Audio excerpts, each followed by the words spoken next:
what are we doing in the black community? The number one consumer of a Mercedes-Benz It's us. us. The number one consumer of a Gucci and a Louis Vuitton, us. And they don't even advertise. Why is it that in the black community, we are always the number one consumer, but we're not the number one creators? So you just said it, the fact that there's consumers and creators. For so long, we assume success based on consumption. Welcome back. We're here once again with my man Ace Graham with Alchemy 213. We're going to jump back into it and dive into the information, man. And we'll be kicking a lot of game today. And my man been bringing that fire. Of course, I brought some of the fire sneakers, but, you'll take a look at that in a little bit. But, man, just, it's a lot of stuff going on right now, man. A lot of people, in our community are trying to be more entrepreneur driven. We're going at it. We're taking those steps. Everybody wants to, try to build their own independent wealth, have more decision making, more control, more freedom, kind of like we talked about. So, where do you see the industries kind of going? And of course, what advice or what, kind of direction would you feel like you could, pass on to some of those people that are starting, their own kind of brands and want to get into that space? Right. It's really interesting that you say that, because for me, I'm a buyer, right? Like, in the true sense, I buy all the apparel and the footwear and stuff that you see in the store. I'm the person who bought that. So I'm buying from a brand. And to speak to what you're saying is, you got a lot of people that are creating brands in Birmingham or just in the Southeast region or in the United States and the world. Like, brands pop up every single day, but how do you create sustainability from a brand perspective? So what we do, we're not even a brand in that particular sense. We are trusted people that vet brands to bring product to consumers that, make sure that, hey, when you buy this, if you have a problem with customer service, you can come to us because we have a solution for it. And we're a stockist store, so we work with Nike, New Balance, Puma, Asics, Carhartt, Ralph Lauren. Like, those are the spaces that we are. Now, through that, we have the opportunity to build our private label brand, going vertical ourselves, but the sustainability of our business is not defined by what t-shirts we make, what products we make. True enough, you're going to get your best margins there, and that's what you should have in your space, but what brings people to us is not our fly designs that we make. It's the fact that we can select Ralph Lauren properly and get the right sizes for you to be able to buy.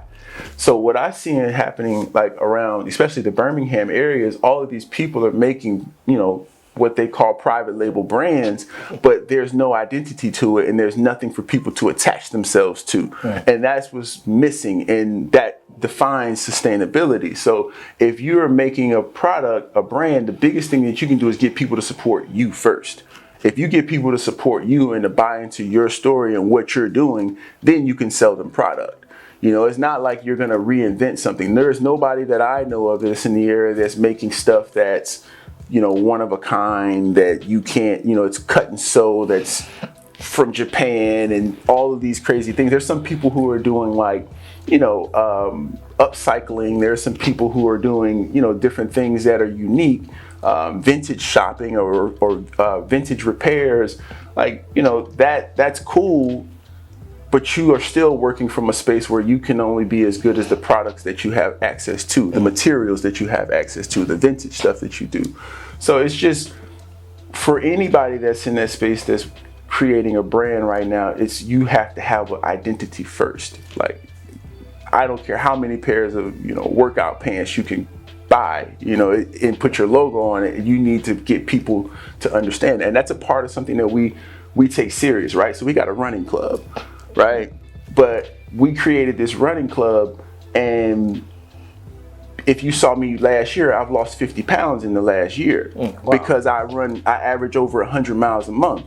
So I couldn't dare say that we would have a running club if I wasn't doing the work myself.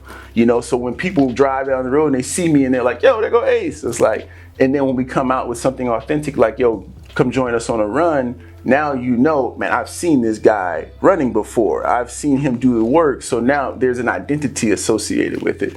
And I think that that's what we're missing, because we're thinking about dollars and cents, but there's no sustainability in that if people aren't buying into what you're doing. You know what I'm saying? Absolutely. And like I said, and that ties back into kind of what we talked about earlier, the passion. Yeah, for sure. Because to get out there and run and dedicate yourself to losing 50 pounds doing that running, For sure. there has to be a passion behind that.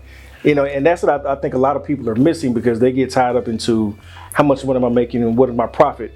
But if you don't have the passion to create that sustainability and do the work while the profit is not coming, True. you'll never get to the point where you see the profits that you want to see. A lot of people, they wanted the get rich quick scheme. They want everything overnight, especially our microwave society we have now.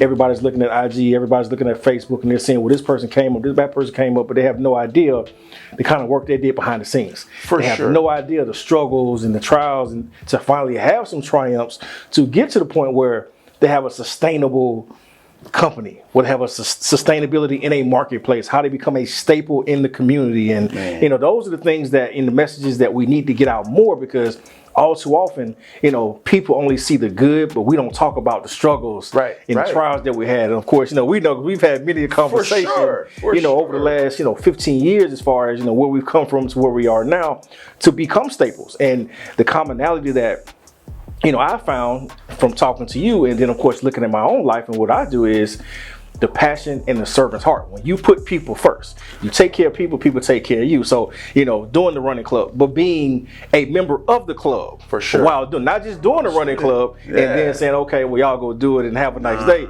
but being boots on the ground, being involved in it, actively participating in it. People see that as real. So for me, I think my biggest attribute and why majority of my clients love me and why they come to me is they love my passion. They can tell I'm passionate about them. They can tell I love what I do and I love helping them, put them in a better situation. So when you do that, you naturally start to attract all the things that are meant for you. And that's why I say we have to go back to understanding our passion, our mission, but having a vision. We all have to have that for ourselves. And, we got to get that, because a lot of people are chasing opportunities that are not meant for them. They're chasing dreams and ideas because they're chasing profit versus identifying with their passion. I think it's a couple of things, right? Like, so we lack leaders, we lack mentors, right? We talk about that all the time. And one of the things I think that's important to point out is that a wise person that's really, really, really, really wealthy told me, anything that you can do really well, you can get somebody to pay you to do it. Focus on the craft first, like focus on getting this done. And then once you get it done, you're going to start attracting the people, because you're going to be doing it every single day. And I found that to be true through, our work in the store and the work, that we do with the running club. It's just like, it just attracts people. You be running down the street and stop at a light and somebody lets the window down and tells you how you inspired them. And then you might see them later on doing a run, that's where we're at with that. Man, you inspire me. I'm ready to take off and run right now. Man, that's real. But the crazy thing is, man, I mean, everything that you're talking about, like, I feel it, because, I'm, of course, me, and I'm a, faith-based person. And, the Bible says, your gift will make room for you, and you're skillful workers. And if you're skillful in your work and done the work, and you have that specialty and you focus, you hone in on that gift, it'll make room for you. And God will place you before a great man. So I think if we start to do that more and more, all that we desire will come to us. Back at you. Welcome to Hamilton Wealth Advisors, where our goal is to change the financial landscape of the African American community by providing the best of the best in financial professionals to help close the gap on financial wellness, wealth creation, and wealth transference. We're continuing to expand and grow our reach and add qualified advisors to our team. Help us to teach our community how to create generational wealth. We're looking for passionate, selfless, and professional advisors that pride themselves in the core beliefs that education plus expertise leads to proper execution. So if you think this opportunity may be for you, ask yourself this question: what is your why? And if the answer is you want to be a professional, successful advisor that makes a positive impact in the lives of all you come into contact with, contact us about joining our team today. As we look to move forward, continue to be a blessing to those who would never come into contact with by creating a successful financial plan today.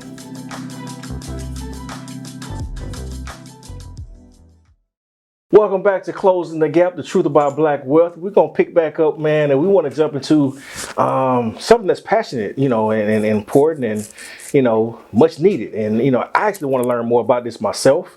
But we were talking to a brother today that's doing it. So, tell me about your passion project, man. Of course, we know you got your business going and, you're passionate about that. But this is something that, your nonprofit that's kind of near and dear to your heart. It's layers to it, right? Like, just so I started this nonprofit organization in 2011 because I knew I had this passion for, like feeding homeless people, making sure that we could take care of people, that didn't have as much as we had. Like, that was where I was at with that. And we just kind of sat on the entity for a long time. And it's probably not even necessary to say, but it just came full circle when we opened the store, because I started to understand, like, man, there's a lot of brands that I can't work with, right? Because of my strict brand guidelines of the people that I work with already. There's not enough room for us to work with smaller brands too. So we started thinking to ourselves, what is a way that we can start to work with younger brands, developing musicians, developing artists? It's fashion, art, and music. That's what we bridge that gap on, right? Is helping them get product placement, helping them produce product, helping them sell product, merchandise product. We're going to open a location here in the next year or so, within the next year, that will be a house for local brands and smaller brands for us to help them develop. Like, this is a whole flagship space that we're opening for that. But the other part of it was, okay, when I sit down with whatever brand I work with, our conversation is like, I know we're going to exchange money for product for sure, right? But for us to have sustainability, for us to be able to affect change in our community, we need your help. We don't need you to shout us out on Instagram. We need you to help us. And the conversation that I started having with those people is like, okay, well, we got a marketing budget that we can kind of write you into. And I'm like, yeah, that's cool, but how can we do more? And it started making me understand that, okay, we need to tap into that nonprofit organization budget that they have, right?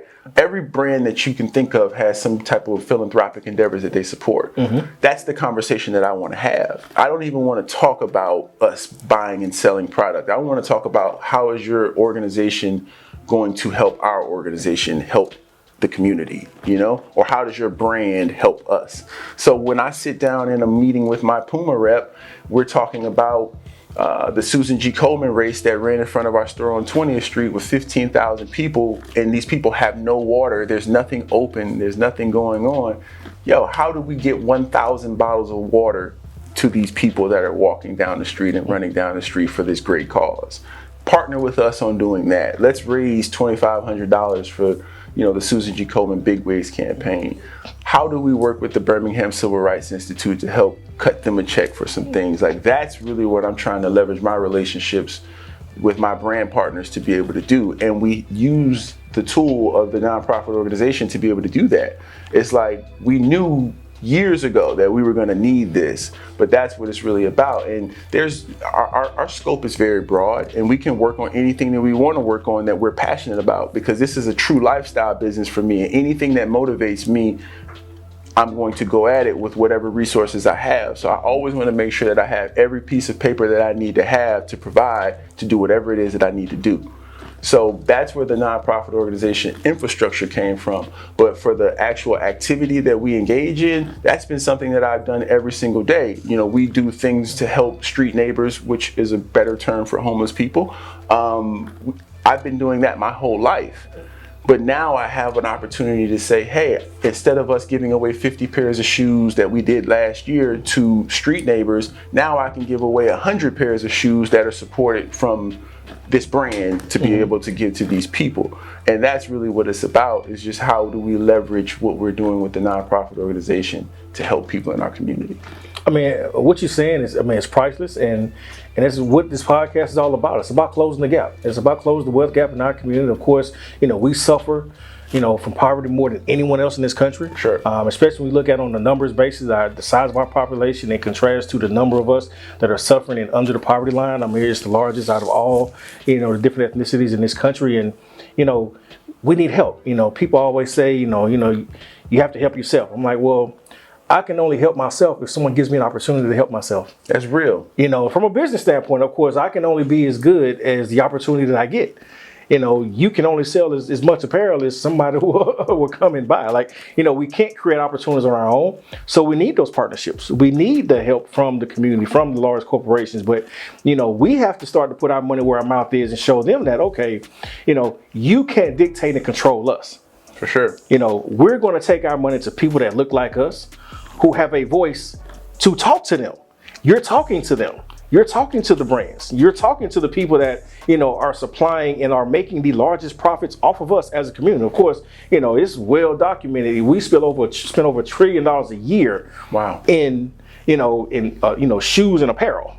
And just, of course, perishable goods as a whole in our community, because, you know, we like to look good. You know, there's nothing wrong with that. I'm guilty of it myself. I've been a sneakerhead since '96, so I've been kicking this for a minute. That's Actually, so you real. go back to probably '88, my first pair of J's. I was in the 2nd grade. That's real. You know, white, red, and black foes was, you know, it was it. So, you know, I got a pair that's brand new in my closet right now. So, it's nothing wrong with that. But we have to compartmentalize and start to understand, how do we start to make those brands accountable, and you're making them accountable? You know, it's so crazy. One of the things to say, dude, like there's not many people in my industry that do that. Let's just be clear. There's not many people of color in the industry, you know, that we work in. There's one guy, really, he's a conglomerate in a sense with 22 stores, but outside of that, there's, you know, a couple of people here and there, and those people were just like me in a big way that just are happy to even be at the table, you know. But I've learned very, very quickly, like, yo, it's not enough to just sit at the table. You have to push the envelope and be like, yo, how are you helping us? How are you helping us? And you don't have to do it in some way that's belligerent and people don't understand. It's just like, yo, I'm really doing good things in the community. I'm really trying to help some people. And here's my proof of concept. Here, I put my own money up. Like when we gave away 50 pairs of shoes for, you know, holiday season, those were shoes that I could have sold. Those were shoes I could have shipped back and got credit for. But we gave over $5,000 worth of shoes away just because I wanted people to know that, yo, I'm really giving away shoes, bro. I'm really about this. We climbed in the back of a pickup truck and drove around downtown Birmingham like, yo, take those shoes off. Here goes another pair of shoes, you know? And that was the goal. And we wanted to make sure that when we sat down with any brand to utilize our nonprofit organization, that they saw that we already did what we're asking them to help us do. You know, I'm big on it. Don't speak about it, be about it. And I mean, this is a man that's living it, and, you know, is a true testament of, you know, what a business owner should be. And I have a saying that, you know, I tell a lot of brothers, and we have a conversation. You know, some people don't like it, but, you know, me, the truth hurts. It is what it is. You know, I'm gonna keep it 100. You know how we do it. So for me, I always say that as an African American man, you can't be 100% capitalist At all. And people are like, well, you know, I'm a capitalist. I'm all about my dollar. I'm like, well, we know the world we live in. It's not fair. Okay, cool. It is what it is. So if I know the world is not fair, and I know how the world was built, and it wasn't built with me in mind, you know, when you become capitalist, that means you put the dollar above any and everything. Your sole end goal is to maximize profitability. But when you look like us, of course, the higher you go up, the more tables you at, the less of us at the table. So at some point in time, as you climb that ladder, that corporate ladder, so to speak, you know, you can get to a point where you're the only person in the room. Now, if you're making a decision at that particular point in time that's strictly, purely capitalist and profit driven, then what are you doing to the people that look like you? A disservice. So, you know, I see a lot of times, you know, people are doing well, and I don't knock anybody hustle, but if you're all about money, you ain't all about the community, and I don't want to rock with you. We're back at you.